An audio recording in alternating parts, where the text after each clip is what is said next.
Todo mundo conhece o Son Goku, né? O herói que salvou o universo, sei lá, 1 milhão de vezes. Mas e se por trás de toda essa força existisse uma verdade muito mais complexa e, quem sabe, até um pouco preocupante? Vamos fazer aqui um verdadeiro diagnóstico espiritual do maior herói do mundo.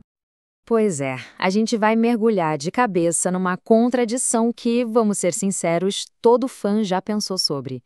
De um lado, o Goku tem aquele famoso coração puro. Do outro, ele não é exatamente o pai e o marido do ano, né? Parece que ele não tá muito aí para as responsabilidades. Como é que pode? Como o maior herói do universo pode ser alguém tão ausente?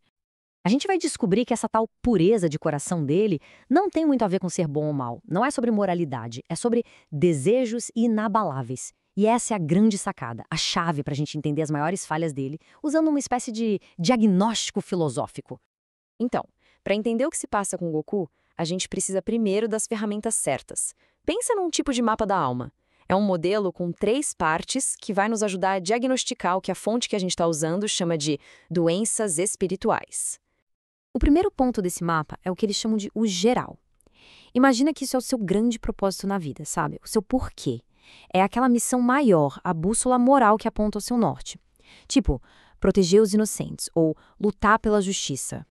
Depois vem o indivíduo. Se o geral é a missão grandona, o indivíduo é o alvo bem na sua frente.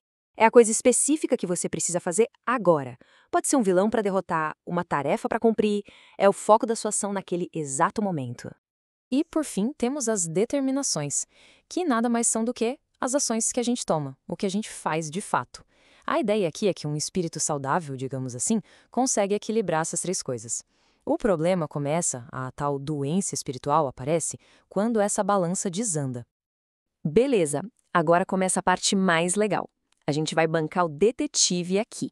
Usando essa estrutura, a gente vai fazer o que os médicos chamam de diagnóstico diferencial. Ou seja, para descobrir o que o Goku tem, a gente vai primeiro riscar da lista tudo aquilo que ele com certeza não tem. A fonte nos dá uma lista de possíveis doenças. Por exemplo, tem uma chamada arroretia, que é basicamente se recusar a agir. Pô, isso é o completo oposto do Goku, né? O cara vive pra ação. Tem outra, a atodetia, que é não conseguir focar num alvo específico. Também não é o caso dele, que fica totalmente focado no oponente. Então a gente vai vendo que várias dessas condições simplesmente não batem. E aí, depois de eliminar uma por uma, o processo nos deixa com uma única opção sobrando. Um diagnóstico que, olha, parece que foi feito sob medida para descrever o Son Goku. E é aqui que a gente chega no ponto central, no diagnóstico final. A verdade sobre a condição espiritual que define a essência do nosso herói. O diagnóstico é catolita. Lembra daquele primeiro ponto? O geral, o grande propósito de vida? Então, catolita é a ausência completa disso. É a condição de alguém que age, mas sem ter uma bússola moral, sem ter um objetivo maior guiando tudo. E essa falta de propósito não é uma coisa passiva, um vazio. Pelo contrário, ela se manifesta de um jeito bem claro, com 2 sintomas principais. E quando a gente olha para a vida do Goku, cara, parece que estão descrevendo ele perfeitamente. Ok, então vamos olhar para esses sintomas de perto.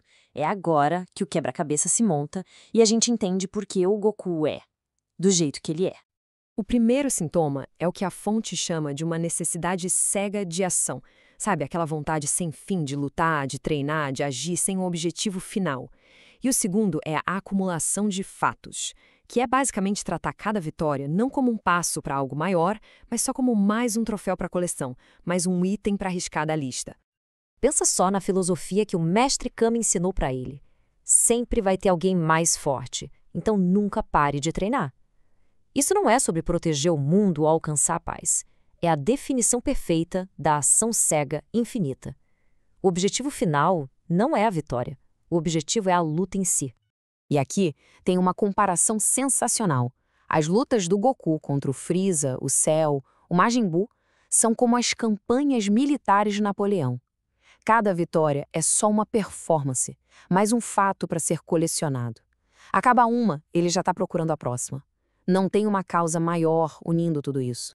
Isso faz dele o exemplo perfeito do arquétipo do filho pródigo.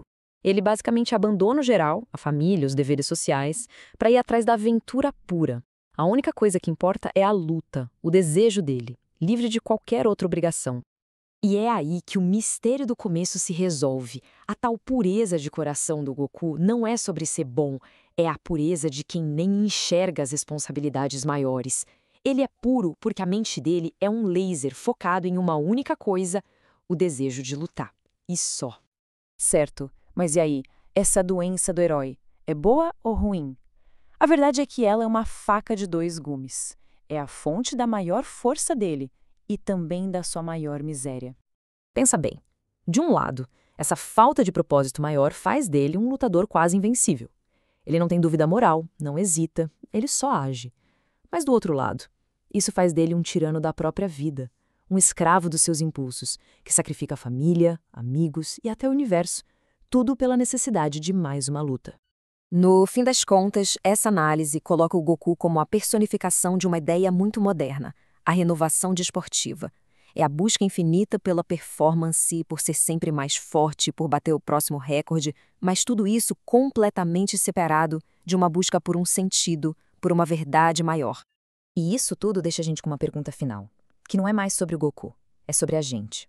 Nesse nosso mundo que é obcecado por performance, por produtividade, por resultado a qualquer custo, será que a gente não está, aos pouquinhos, se tornando um pouco Goku também?